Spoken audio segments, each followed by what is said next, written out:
Matapos ang paghataw ng mga dance group, mga karosang nababalot ng makukulay na bulaklak, ang bumida naman ngayon sa Panagbanga Festival sa Baguio City.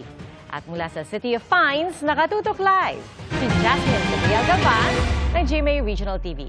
Jasmine! Pia, naranasan man ang buhos ng ulan matapos yung Grand Float Parade. Hindi naging hadlang yan para sa masayang selebrasyon ng Panagbanga Festival 2025.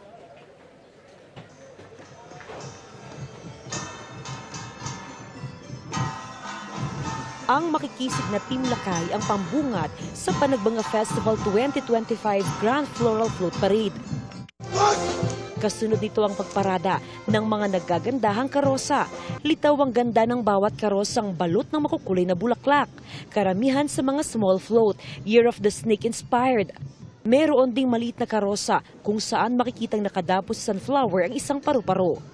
Shogun inspired naman ang tema ng karosang ito. Bukod sa makukulay na bulaklak, napalamutian din ng mga totoong strawberry ang float na ito. May superhero-inspired at hugis barko. Ipinakita naman ng ilang karosa ang makulay at buhay na kultura ng Cordillerans. Ayon sa Baguio Flower Festival Foundation Incorporated, ngayong taon na itala ang pinakamaraming lumahok sa Grand Floral Float Parade na nasa 44 na floral floats. Tuwan-tuwa yung ating mga kababayan from the small float to the medium and the big float. Talagang very intricate no, yung kanilang execution ng kanilang mga design. It feels great talaga na makakita ng ganitong uri ng festival though na hindi naman nakakasawang pumunta. They offer the best of the best. Maganda naman po tsaka bago rin po sa paningin. First time ko po kasi manood ng Pinagbenga po. Pero enjoy nga. Enjoy naman. Our floats are great, but the congestion. Did you enjoy the festival, sir? Oh, yes.